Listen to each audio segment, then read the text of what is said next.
આજકાલ બહુ જ ફેમસ થઈ રહી છે, તો સિલ્ક સર્જરી ગમે તેટલા નંબર હશે એ ઉતારી દેશે? બિલકુલ એવું નથી. અમુક લિમિટેડ નંબર સુધી જે છે એ સિલ્ક સર્જરી જે છે એ નંબર ઉતારી શકતી હોય છે.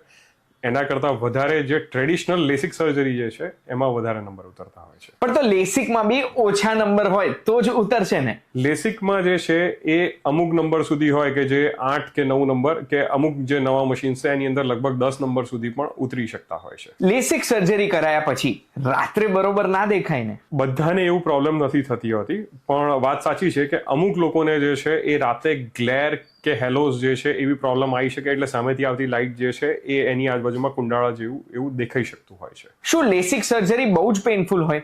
જરાક પણ પેઇનફુલ નથી હોતી. લેસિક સર્જરીની અંદર જે છે કોઈ પણ જાતનું ઇન્જેક્શન આપવામાં નથી આવતું હોતું, કે કોઈ પણ જાતનું જે છે પટ્ટી મારવામાં નથી આવતી હોતી, કોઈ જાતનું એની અંદર દુખાવો નથી થતો હોતો. માત્ર ટીપા નાખી અને આંખને એનેસ્થેટાઇઝ કરવામાં આવે અને 5 થી 7 મિનિટનું લેસિક એક રીતે રોબોટિક હોય છે જે કરવામાં આવતું હોય છે.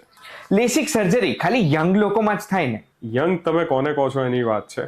યંગ તો લોકો પોતાની જાતને 60 વર્ષે પણ માનતા હોય છે, પણ વાત એવી છે કે જેને કે લગભગ 20 વર્ષથી લઈને 40 વર્ષ સુધી નોર્મલી લેસિક માટેનો આઈડિયલ ટાઈમ હોય છે. 40 વર્ષ પછી જે છે એ નજીકના નંબર, જે બેતાલાના નંબર હોય એ આવવાના ચાલુ થાય છે.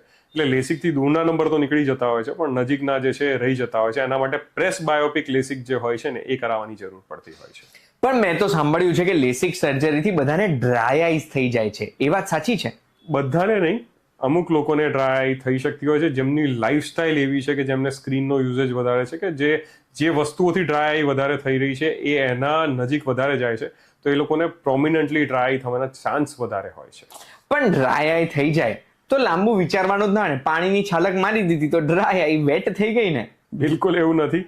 જો તમે વારે ઘડી આંખમાં છાલક મારો ને તો એ એનાથી પણ ડ્રાય આઈ વધતી હોય છે, એટલે ક્યારે આંખમાં પાણીની છાલકો મારવી જોઈએ નહીં. તો પછી ઘણા લોકો એવા હોય છે જેમને આંખમાંથી આંસુ કોન્સ્ટન્ટ નીકળ્યા કરે છે, એ ડ્રાય આઈ નહીં, એને તો વેટ આઈ કહેવાય ને? એટલે આંખમાંથી પાણી નીકળવાના ઘણા બધા કારણ હોય છે, પણ એમાંથી એક કારણ ડ્રાય આઈ પોતે પણ છે. જે લોકોને ડ્રાય આઈ જે છે એ વધારે હોય ને આંખમાં ખૂંચ્યા કરતું હોય, બળતરા થતી હોય, તો શરીર રિસ્પોન્સ રૂપે આંખમાં પાણી વધારે બનાવતું હોય ને એ પાણી જે છે ડાયરેક્ટ બહાર નીકળતું હોય છે. તો એ ડ્રાય આઈના કારણે પણ વોટરિંગ વધારે થતું હોય છે અમુક લોકોને. તો આ પાણી ઓછું પીતા હોઈએ આપણે, એના લીધે ડ્રાય આઈસ થઈ શકે? આ વાત તમે સાચી કહો છો.